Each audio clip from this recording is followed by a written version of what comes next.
The story of the Samaritan woman and Jesus meeting at the well is such a beautiful and profound story, especially for this moment in history, because the Jews and the Samaritans really avoided each other. They didn't really like each other. In fact, on their way into Jerusalem, Jews often walked around Samaria just to avoid them.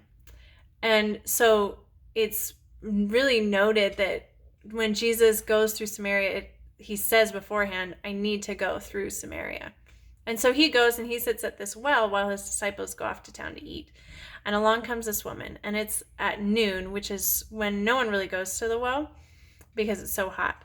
And so they're alone, Jesus and this woman. And so they're going against cultural norms already because he's a man and she's a woman and they're alone and he really shouldn't be talking to her.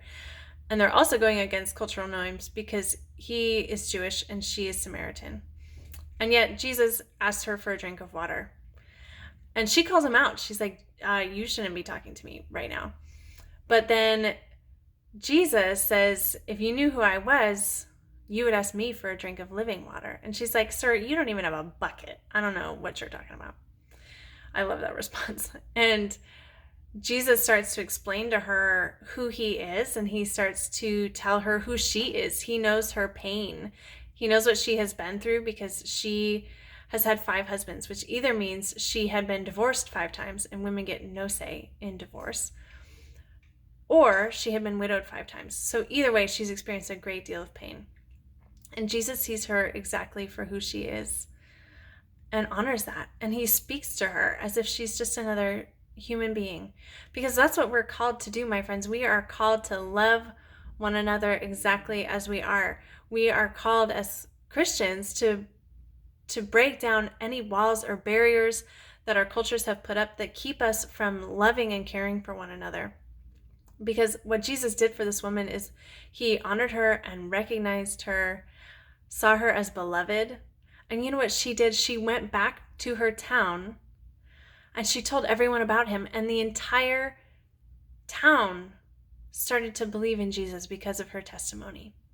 And that is the power of seeing people and loving people where they're at and meeting people where they're at, and not letting these cultural barriers that we put up get in the way of Christ's love.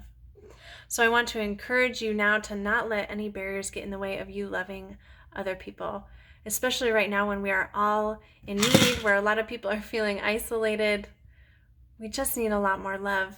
And so reach out to people, love on them, write someone a letter, give them some care, and act as a neighbor and act as Christ, because we are the body of Christ. God bless you, and God be with you always.